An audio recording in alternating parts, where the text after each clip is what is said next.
Hi, welcome to today's episode of BCIC. Yes, I'm going to abbreviate it today because for once I suppose I'm going to talk about something a little bit more serious and tell you the truth about this magical thing that we call culture shock, and also I suppose a little bit about homesickness, because people say these things suck, but you don't actually know that until you do this. I can't say if it's the same for travellers, because they go from one place to the next and they breeze through places, and they don't, like, they stick with the expat community, so they don't really,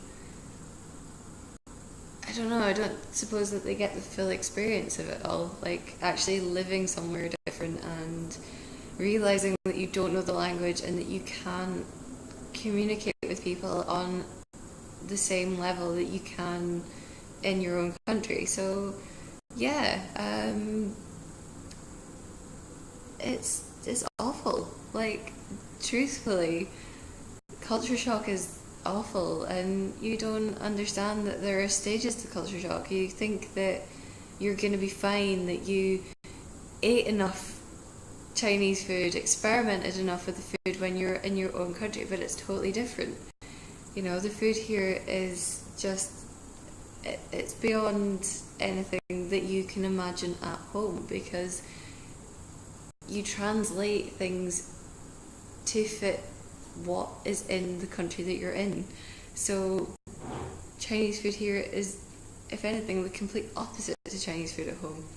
And then the language barrier, you think you learn some phrases, you think you learn how to say please and thank you and hello and goodbye and how are you, and you think that'll be enough to get you through, and then you come to a place like China and it's totally different.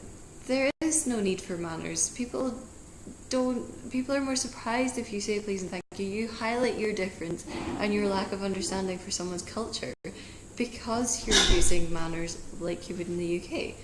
It's totally unrealistic to think that you have something of an understanding until you're in a place. And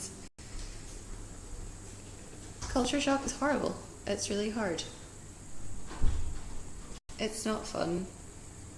And when you get past the initial excitement, yeah, you do withdraw from your country.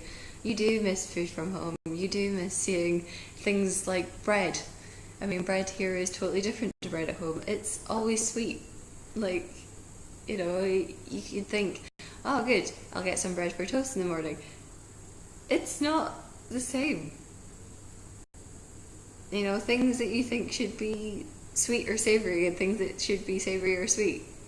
That's just one thing.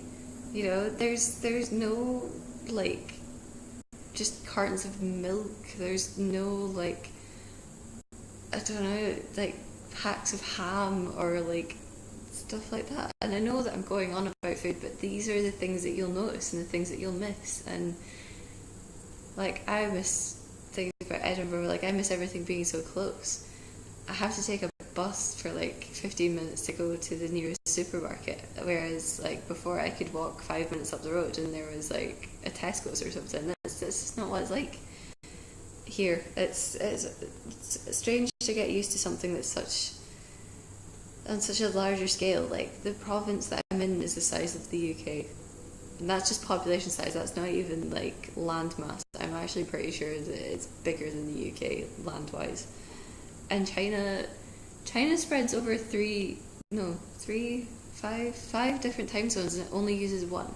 So that's just to give you an idea of how big the country actually is. It stretches all the way over to, I think it's like, almost to the Middle East. That's how big China is. It goes across, it parallels Russia for like ages. It gets so close to Europe. You know, that's how big this country is. So can you imagine how big the cities are in comparison? And it's just so hard to wrap your head around when you come from a country that's so small. I mean, not only do you withdraw for distances and food, you don't even realise how much you miss people. Like, your people.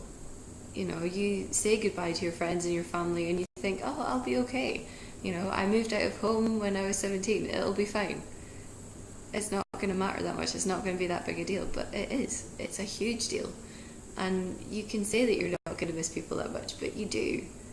You miss being able to just pick up the phone, you miss being able to just text. Like, yeah, it's all very well having email and Facebook and Skype, but it's not the same as having someone in front of you or being able to jump on a train for an hour and like going to see your mum or like your best friend. If I cry, I'm sorry, I might cry. It's really hard. And no one really tells you how hard it is. Like, if you go and travel, you move around constantly and you make new friends and you meet people all the time and you take in different things all the time, so you don't really get used to one thing. And then you stay somewhere and you set yourself up to work somewhere and it's really hard. And no one tells you how hard it's going to be until you do it. And then you have to tell yourself how hard it's going to be so that you can work through it later on.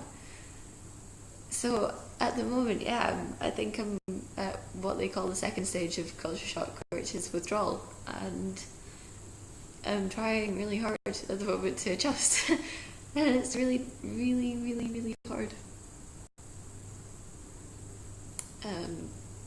This is possibly one of the most serious episodes I'm gonna do, I suppose. But I kind of need to get out of there, make the world aware of how difficult culture shock and homesickness actually is.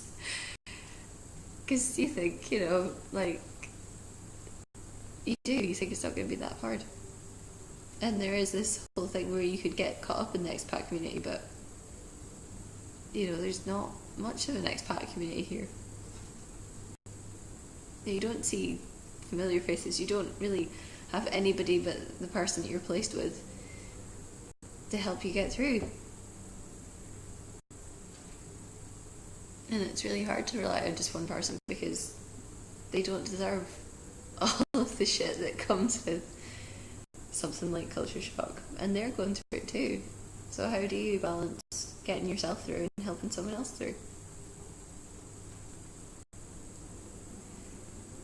So I suppose all you can do is keep yourself busy. That's why I've been out doing things like playing basketball and just walking around the streets and trying a little harder to learn the language, trying a little harder to be able to ask for things. I mean, not proud of it, but I had to use Google Translate yesterday when I had to buy stuff. But, at least I tried, and that's all that people can ask, I suppose. So I didn't cry. I almost cried. And hopefully next time I film something it'll be a lot less serious, but I suppose I just need someone to know the realities of actually moving to a different place. It's not all fun and games all the time. It's not all old men farting in bus stops and making friends with hairdressers. So that's today's episode. Thanks for watching. I'm sorry it was so long. Bye.